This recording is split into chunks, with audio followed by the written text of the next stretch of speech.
வினவுவோம் அறிவோம் 40 திருவாவடுதுறை ஆதீனம் 24வது குருமகா சன்னிதானம் ஸ்ரீலஸ்ரீ அம்பலவாண தேசிகரது பொன்னார் திருவடிகளை பணிவோமாக.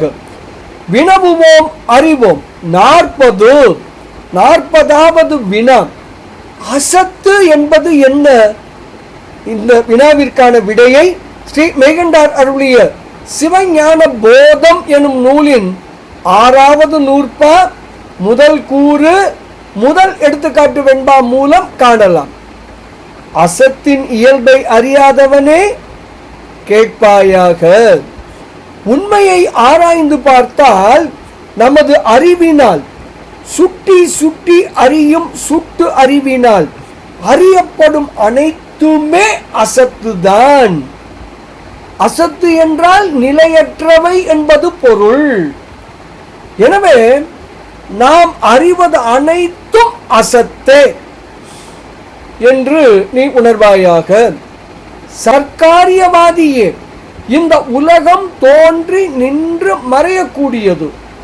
இது எது போன்றது தெரியுமா? நீரில் எழுதப்படும் எழுத்து போன்றது. நாம் காணும் கனவை போன்றது.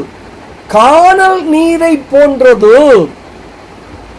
எனவே நாம் அறிவதனைத்தும் அசத்தே என உணர்வாயாக என்று சிவஞான போதம் சொல்லுகிறது. இதனை ஸ்ரீ மெய்கண்டார் அருளிய சிவஞான போதம் எப்படி கூறுகிறது தெரியுமா? அசத்து அறியாய் கேள் நீ. அறிவு அறிந்த எல்லாம் அசத்து ஆகும். மெய் கண்டானாயின் அசத்து அலாய் நீரில் எழுத்தும் நிகழ் கனவும் பேய் தேரும் ஓரில் அவை இன்று ஆம் ஆறு ஒப்பு என்று ஸ்ரீ மெய்கண்டார் தாம் அருளிய சிவஞான போதம் எனும் அற்புத நூலிலே 6வது நூற்பா முதல் கூறு முதல் எடுத்துக்காட்டு வெண்பாவிலே மிக தெளிவாக விளக்குகிறார். சரி, 40வது வினா என்ன? அசத்து என்பது என்ன? பதில் என்ன? அசத்து என்றால் நிலையற்றது என்பது பொருள். நாம் அறிவது அனைத்துமே அசத்துதான். இதுவே அதற்கான பதில். அசத்து அறிவோம், சத்து உணர்வோம், சிவானந்தம் நுகர்வோம். 24வது குருமகா சன்னிதானத்தின் பொன்னார் திருவடிகளை பணிவோமாக. சிவாய நம.